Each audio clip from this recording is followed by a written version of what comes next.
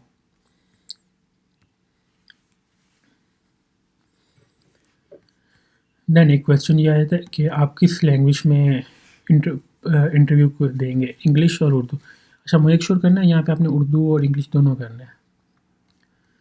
और लोग क्या करते हैं कि 4-4 जगह, पंजाबी भी, हिंदू को भी, और एक आपने कौमी ज़ुबान और एक इंग्लिश, जो आपकी जो आप पाकिस्तान की है लैंग्वेज उर्दू, आपने उसको करना है।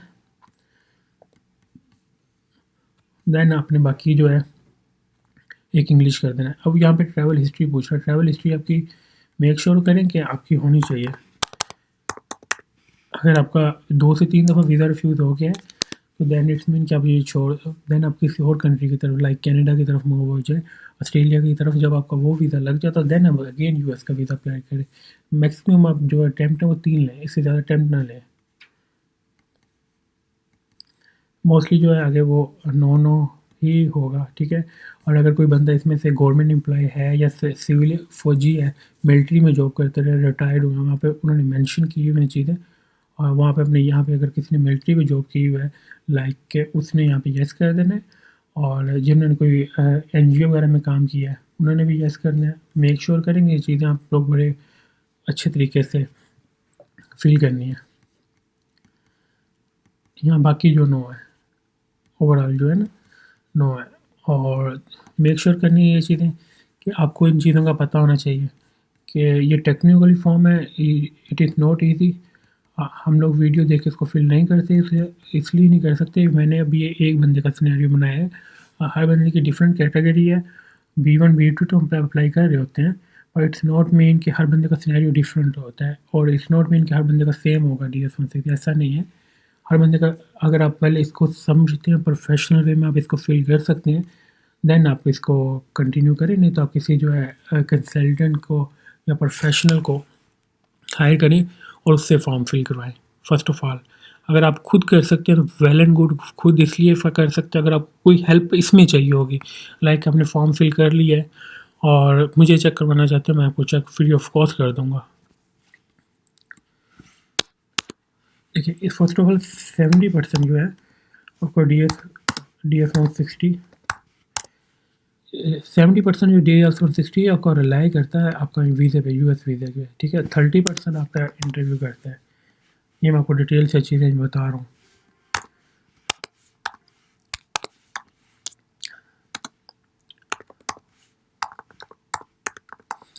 ठीक है, 30% आपका इंटरव्यू करेगा, 70% DS-160 करेगा। और जो अमाउंट है आप राइट कर रहे हैं, उसमें आपने क्या करना है कि उसमें आपने कैलकुलेट करनी है मंथली इनकम। ये आपको मेक श्योर होनी चाहिए, करेक्ट होनी चाहिए। DS-160 एंड इंटरव्यू आंसर,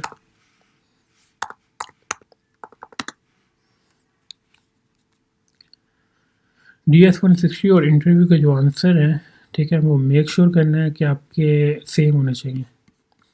वो आपसे जो क्वेश्चन करे वो आपने उसका जो स्ट्रेट फॉरवर्ड जो है वो within to the point जो आंसर करना है, और जो आपने DS-160 में किया हुआ है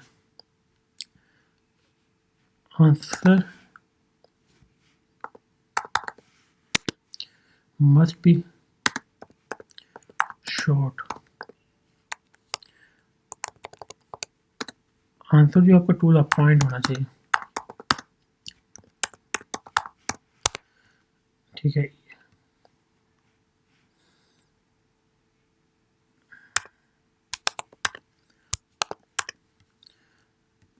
आंसर आपका टू द पॉइंट होना चाहिए, और जो आंसर सेम होना चाहिए DS-160 के, कि आपका जो DS-160 में आपने चीज़ें मेंशन की हैं वही आपका इंटरव्यू में आंसर भी सेम होना चाहिए।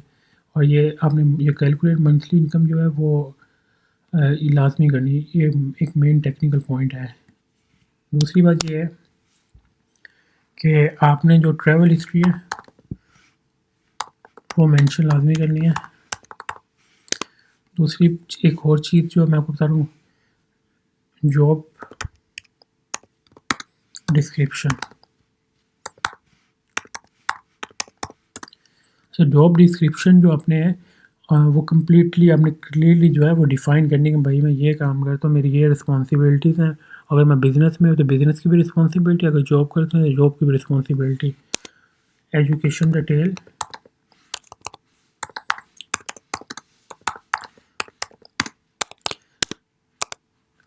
ठीक है, ये लाजमी आपने ऐड करनी है।